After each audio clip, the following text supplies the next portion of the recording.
What's up? Great. Great.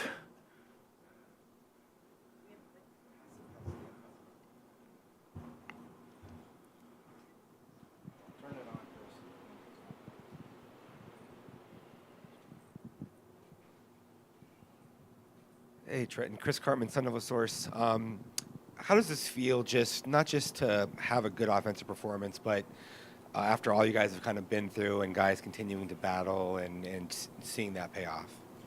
Yeah, I think, first and foremost, just giving thanks to God, just keeping our brothers here healthy. We've had a lot of people, with the minor setbacks, but just sticking together. I think that's the one thing that we kind of came into this year. There's a lot of new guys. There's a lot of new coaches in the building. But just sticking together, it hasn't been easy. These last 3 weeks, really this whole season, we're right there. And finally, to play a game, all three phases. Yes, there were mistakes that we can improve on, but to see special teams, have that big field goal at the end of the first half, offense able to, drive down, get us into field goal position, then, defense at the end of the game to stop them in the red zone inside the 5, I believe.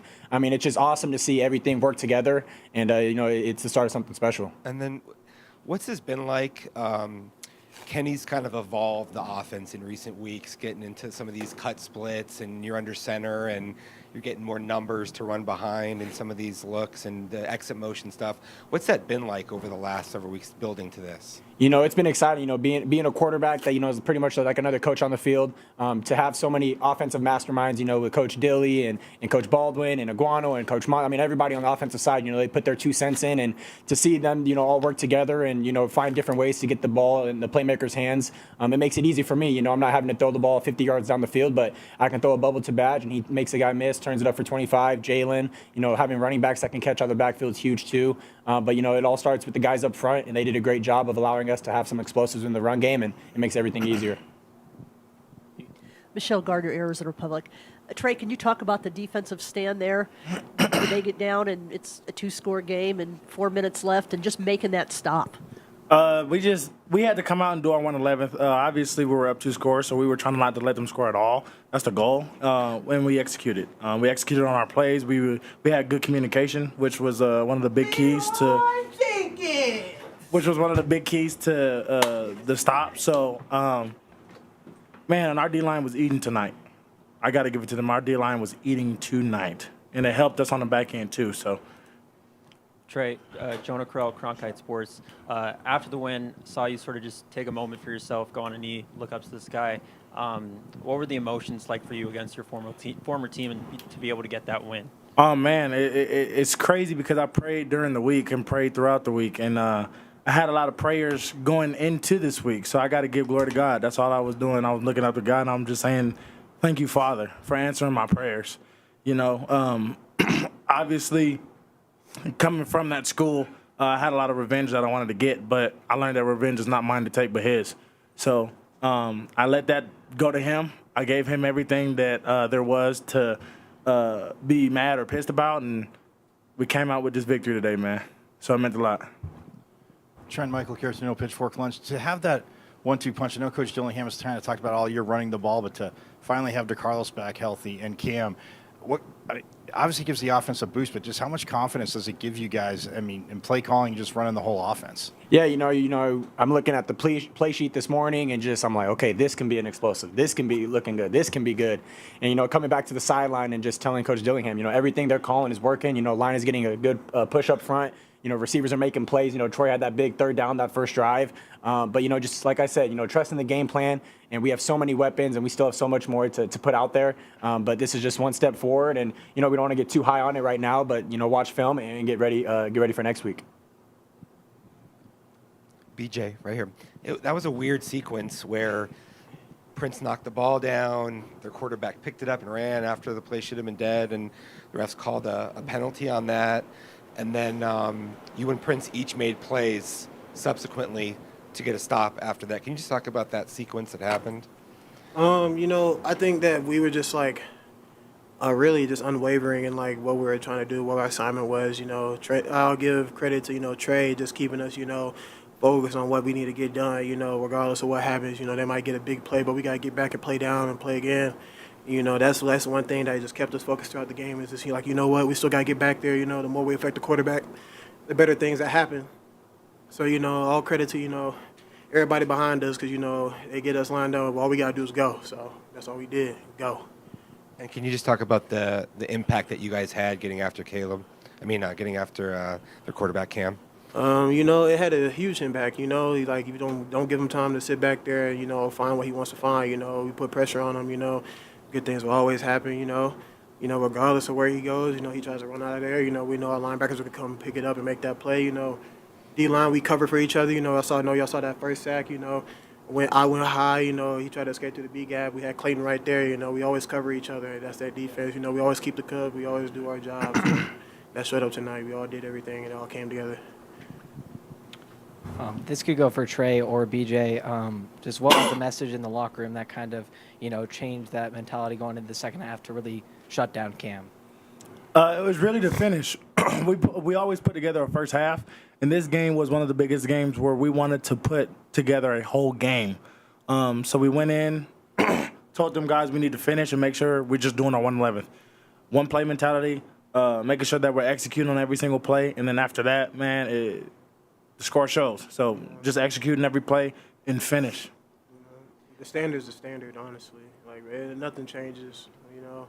Every week, every game, every half that we play, the standard is always to finish and do our job. Everybody does their job, and every good things will always happen when everybody is simultaneously doing their job. Coach Ward always tells us do our 111s. What I'll say to that is this, he just told us what the standard was, and we have to meet that every week. He challenges us to do that every week. So. Trent, it feels like you guys are running the ball better than you did all year today. What was kind of the key to that success for the first time? Yeah, I think the coaches did a great job of coming up with a game plan, and the players did a good job of executing it.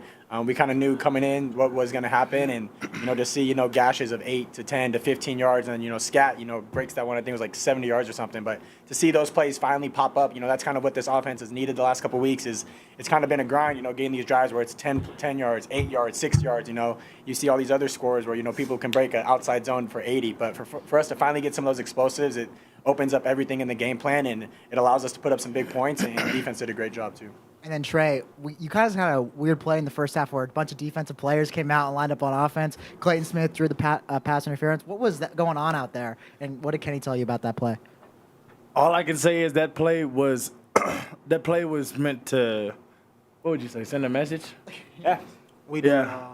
they earned it. They earned it last week. They kind of came up with a little goal, and I think since they had so many turnovers, we drew up a defensive play, and they did a good job stopping it. But if it was what we wanted to, is we want to get Trey in the end zone, but you'll never know. So defenses in the future, we've got to do a good job of watching film. But that's the type of offense that Coach Dillingham does. He likes to have a lot of tricks and razzle dazzles, and you just got to prepare for it. Mm-hmm.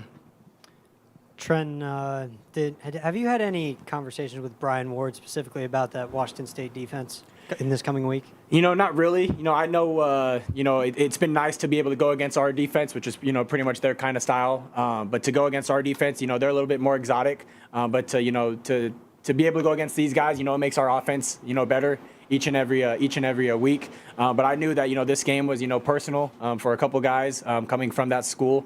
But for us, it's just another game. We don't want to make it too big. But I'm just super excited that the team and the coaching staff to, finally earn it. And it's a great feeling. Trent, a lot of the messaging this week was the offense was one play away. Little details mattered. The bus last week. So, do you think you really capitalized and made sure to be successful on those small details? How do you think you were on that department? Yeah, I think that was one of the big things that we kind of emphasized on this week, not just, on the field, but off the field as well. Defense has done a great job in the past of, making sure they're executing those small details. And offensively, we're a player here or there that, that flips this whole season around. So for us, it was just, making sure we fix our mistakes. And like I said, it definitely showed up tonight. There was definitely a couple, mistakes we missed here or there, but definitely improved, and just can't wait for the rest of the year. Hey, Trent, Jake Seymour, Sun Devil Source. Kenny kind of challenged the offensive leadership this week, talked about the buses on Monday. Do you feel like there was a change in that, and how do you feel like if there was a change, maybe that helped the offense put together their best performance this season? Yeah, I think, like I said, the small details, making sure after each touchdown, not just, dapping up the offense, but going down to the defensive guys, making sure, this is where, they're bending. Let's finish them off here. And same thing, defense is cheering on the offense. And, obviously, I think we were all loudest when the special teams were out there, because we just know it takes a full team to win, and to have all three phases, finally come together and played one game, a full game, it shows, what we can do, and it's pretty exciting. Was there anyone or anything that kind of stood out to you during the week with the offensive leadership? Yeah, I think offensively we just knew that, last week it stung, for the defense to play such a great game, and we weren't able to execute on our side. But, I think we did a great job all week, whether it was cleaning the locker room, picking up trash in the film room, making sure people are on time to all the meetings. And, it all starts with the little things, and that's really what makes great teams great. Doug Franz Unplugged. Any of the three of you, I don't know if this is like dunking on somebody in basketball, but what are your emotions when you're watching Scadaboo and Badger drag 5, 6, 7 guys along for an extra 7 or 8 yards? I'll say for defense to watch that, or to practice against at least EK Badger, with him juking, it's nice that we go against it in practice, so we can practice against it. With guys like Scat, it's also good to go against, because you're getting the physical aspect of the offense and getting to see that in practice. So it's great to see them out there, and then they're just doing their thing, man. And Coach Dillingham sets up plays to get those guys the balls in their hand, and they make magic happen, as you can see. So it's good as a defense that we're seeing them. And not only that, they're just out there making plays, but they're out there having fun. So it's good to see that too. It's expected.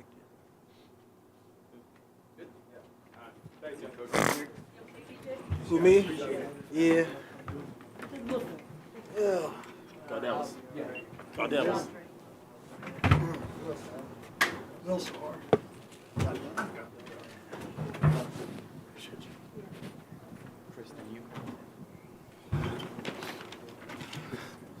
How about Merrill Kelly and the Diamondbacks?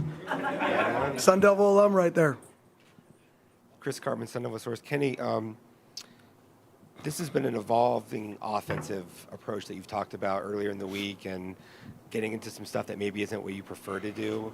But what's that been like for you over the recent weeks and to see it kind of pay off the way it did tonight? Yeah, I think it's fun. I think the guys have really embraced the challenge, and I think, it's the effort that they gave tonight. It's the detail. I can't come in here and tell you right now that there was over 4 busts. There probably were, but I couldn't say them just based off the tape.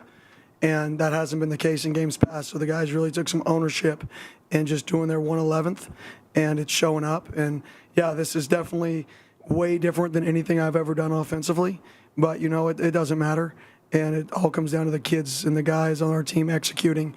And I couldn't be happier for how they executed tonight. Do you remember like a certain point in time during the season when it maybe dawned on you that you needed to move into some different directions, and what was that like subsequently? Yeah, when you got to run the football. I still think you have to run the football to win in college football. Throwing the ball is fun, right? And it's exciting and it's good. But at the end of the day, you have to be a physical football team. And teams that win championships play physical football, and they can run the ball. And so we were just trying to be creative to find an identity to how to run the ball. And if that meant get under center and run speed sweeps from cut splits and run toss sweeps, it's, a lot of teams do that and have a lot of success. So, it's not about what I'm comfortable with. It's about what puts our players in the best position to be successful. Can you pinpoint like when exactly that sort of? I would say after the USC game. I have a two-part question, Kenny. First, how relieved are you to see, it finally come together in the win column? And second, you guys had a really good second half offensively, put points on the board, and that's been a problem in earlier games. What made the difference? You're not going to like my first answer. I'm not relieved at all. Like, I'm happy. It's going to be a great night, like fun night, great. But it's still about the process. Like, we're 4 plays away from probably losing the game too. But the feeling's a little bit different at night. And that's where people get wrapped up in. They get wrapped up in the feeling of winning, which is fun. But at the end of the day, I'm worried about the process. So I'm going to go back to work and find out what we can be better at, where we can grow from. In terms of the second half offensively, it just goes back to we didn't change anything. It goes back to the guys being detail-oriented all week. And like I said, on Monday, I challenged them pretty heavily. They were calling me Angry Dilly on Monday. And just because, I let them know that that's not going to get it done. And for them to respond like that and play their best game, play clean, go 8 for 11 on third downs, go 5 for 5 in the red zone scoring. You talk about a completely different offensive performance, and it just goes back to just doing your 1/11th and giving extreme effort. And I think those guys did that, and they deserve all the credit. Hey, Coach, just the rushing attack tonight was really good. Just what allowed them to have so much success? O-line moved people, timing of motions, selling of the speed sweep action by the speed sweep runner and not being lazy and showing hands and bursting off the mesh, the track of the back, the H-backs kick-out blocks, the effort after the ball was handed off, 11 people just doing their job. That was point blank. It's not a magical scheme. The guys just went out there and they played hard and they executed. And then the kicking game the past couple of weeks has been bad. Great, yeah. You can say bad. But just how much confidence did it give the group with that 51-yarder going into the half? It could be the difference in the game. You're talking about a 2-possession game there versus a 1-possession game because we won the middle 8. When you have a 10-point swing in the middle 8, you get the ball back with 40 seconds and go get 3 points and execute that. And, I was more intense on the field goal unit than I think I was on offense or defense, watching everybody. When you have a multitude of guys going in there getting run over and defensive guys just getting run over, that's a thankless job. I was just so happy with huge play in the game. And for us to execute a scenario like that, we haven't gotten to execute many scenarios at the end of a game. For us to win a 4-minute drill at the end of a game and take a knee, for us to win at the end of the second half and get the extra 3 points. That's winning football. Coach Michael Carasino, Pitchfork Lunch. You said obviously running the ball is huge, but with DeCarlos getting back healthy and you said the challenging calling plays coming up to this, but just having him and Cam in the backfield playing off each other, what makes them so special? And when you're calling plays, how much easier does it make it? Yeah, I think they just keep each other fresh. They're both similar runners, a little bit different, but similar. So I think they just keep each other fresh, and you got to keep guys fresh. And like I said, credit to the O-line, credit to everybody. We're starting to play with the level of effort on a consistent basis, pushing the pile. Like stuff like that wins. When you see teams like that, I still remember Kalen Ballage versus UCLA in a 4-minute drill on the road. And that was a winning team because we pushed the pile 15 yards. And that was what our identity is starting to show on offense tonight. And with the motion, too, to piggyback off that, when Elijah's getting those big plays, too, could you see the defense's eyes just getting, like you guys say, a lot more dirty and maybe keying on the running back or keying on Elijah if they were getting the ball? Yeah, obviously trying to get Elijah the ball is obviously the key. Like I said, it's not the scheme. The scheme didn't win the game. The players won the game. The execution won the game. The effort won the game. Everything goes to those guys. And I couldn't be prouder of those guys. Couldn't be prouder of Elijah. All those guys just executed at a high level, gave elite effort, and are unselfish. Coach, you continually mentioned how explosive plays, especially in the run game, have been lacking all year. How was it to see that Cam Scatabo almost 70-yard run, and how was it be like 9-10 yards of carry each time? Yeah, that was obviously the explosive run. You know, I never look at yards per carry as a reflection of how you ran the ball. We had one big run, and then we consistently chopped wood down the field. And that one big run was huge in the football game. Credit to Messiah Swinson, the guy that I really challenged. And, they bring double gut cross in super wide. You have Gio Sanders blocking a defensive end, and then you have Messiah coming around, cleaning it up. Both those guys are 5th, 6th-year seniors on a 1-6 team. That tells you everything you need to know. Hey, Kenny, Jake Seymour, Sun Devil Source. You've kind of talked about the lack of offensive leadership kind of throughout the season. And this week, you specifically challenged it. Did you see any improvements in that this week? And was there anything that maybe stood out? I think it was just a group effort. I think the group just decided to make a change. And I think that's really what it was. I don't know if it was one person in particular. I know Joey's been doing a phenomenal job leading the O-line group, Joey and Leaf. But I really just think it's a group of people that are sick and tired of not getting it done and being competitive. And, they got it done tonight, and they deserve it. And hopefully they learn from this. They learn from if you just do things right and do your 111th and give extreme effort, a lot of good things are going to happen. Doug Franz Unplugged, WTSMTV.com. Congratulations on your first conference win. Tell me can you explain the end of the first half? Because I could not hear the ref in the press box. First, it was Conyers' reception fumble recovery. Then it was injury timeout. Then it was replay. Then it was Conyers' no recovery, no fumble. He's down. But then they wound the clock on the whistle and not on the snap. And if it's an injury timeout, why is the clock going on the whistle and not the snap, or what happened? So I'm not going to get too much detail on the rule because it's a good rule.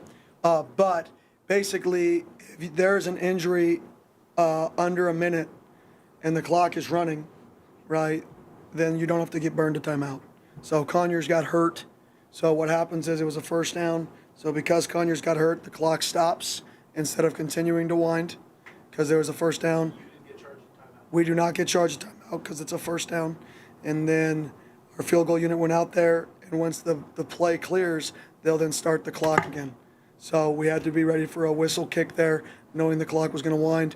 There was all the other stuff you talked about. Was it a fumble? Was it a not? Which is why we had our offense over there ready. If they ruled it an incompletion, we would have been prepared to throw Hail Mary. And if it's not an incompletion, we got to be ready for a whistle kick, field goal in that scenario. And to see our guys go operate, that was pretty exciting. Hey, Coach. Jonah Krell, Cronkite Sports. How was the defense in the second half able to limit Cam Ward and prevent them from scoring a touchdown? What changes did you see? Situational football. I mean, we won the situations. We won third down in the second half, and then we won the low red zone battle. When you get them in the low red zone and give up two drives, give up 3 points, that's a win. I mean, that's what happened to us the week prior, right? Is you can't get in the low red zone or get in the red zone in general and not score offensively. And our defense, 2 possessions in the fourth quarter, held them to 3 points when they got inside the 15-ish yard line. That's winning the moments that matter, and that's winning football. Hey, Coach. Sean Brennan, WCSN. You talked a little bit about the run game, but DeCarlos Brooks last week led the team in rushing and then had 3 scores on the ground today. From your perspective, what does he kind of bring to this running game as a whole? Yeah, he's physical. He's passionate. He runs hard, runs through people. That's a guy who's battled a pretty severe injury and wanted to come back. he loves the game, and I think people feed off of that. So really good to have him back.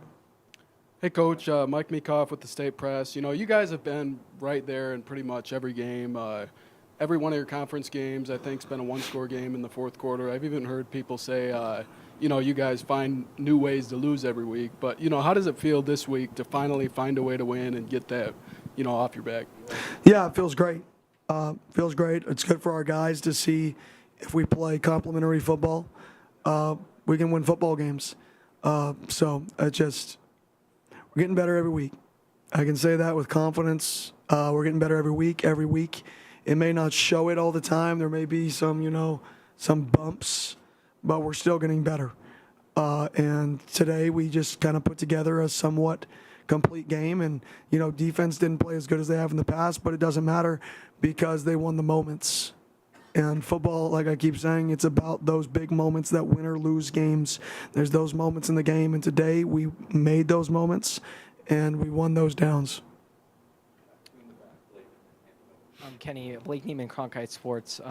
Just knowing this winning is part of the process, but just to have guys, Arizona natives like Trenton Bourguet and DeCarlos Brooks have performances like tonight on homecoming, just what does that mean to them and just this group to, you know, have those Arizona guys have a performance here at home on homecoming? Yeah, it's great. Arizona guys, stay home. I mean, it's pretty cool to do it in front of your own crowd. So I can think of one guy in particular that I've been hounding to stay home. And this is a moment that I think it's pretty cool for our guys to do this in front of their friends and family, and to do it in front of your friends and family is something special. Yeah, Kenji Ito in Furno Intel. So, you know, your defense has showed out time and out week after week, and, you know, you're holding some of these offenses to under their average of yards. You know, it seems like your defense is like they're basically just the enforcer to some of these Pac-12 offenses you have faced. So what is the defensive philosophy / scheme that you could tell us without giving it away that makes your defense so good? Attacking. The entire program is about attacking. It's a full approach, right? You can't say you're going to attack on defense and not on offense and not on special teams and not be aggressive and go for it. If you're going to be in a mindset that we're going to play to win games and we're not going to play scared, then you have to attack in every phase. And I think that's just how we coach. It's how we play. We play free and we play attacking. And I really don't know of a better place to play defensive line in the entire country than in this scheme. I don't. I think if you're a defensive lineman in the country and you watch our defensive linemen, you watch all the transfers that are brought in and the production they've had within Coach Ward's scheme, I think it should brighten everybody's eyes to say that could be me. And I think that's really what we should be highlighting, is how aggressive our defensive line is, how free they play, and the production of these kids that had no production at their prior school, and now they're coming out here and they're top 10 in the country in sacks, right? One of the top PFF guys in the country at defensive tackle. That's something people should want to play in moving forward. We got one more right here. Coach, last week you said one of the problems was the offense's bus wasn't clean and the defense's was. Could you tell us some little things that were positives that you saw from the offense this week? Well, I'll say this. We had 3 total dudes on a list, or 4 total guys on a list in the entire week. That's academics. That's late to a class. 4 people, which isn't perfect, but it's a lot better than it was. Pre-game meal, everybody was there 9 minutes early, whereas in weeks past, we had a streak where we didn't have all of our guys at pre-game meal on time. Now we have 9 guys early, so it's all part of the process that goes into being successful. Thank you, Coach. Thank you. Go D-backs. See you guys later. Thanks, everybody.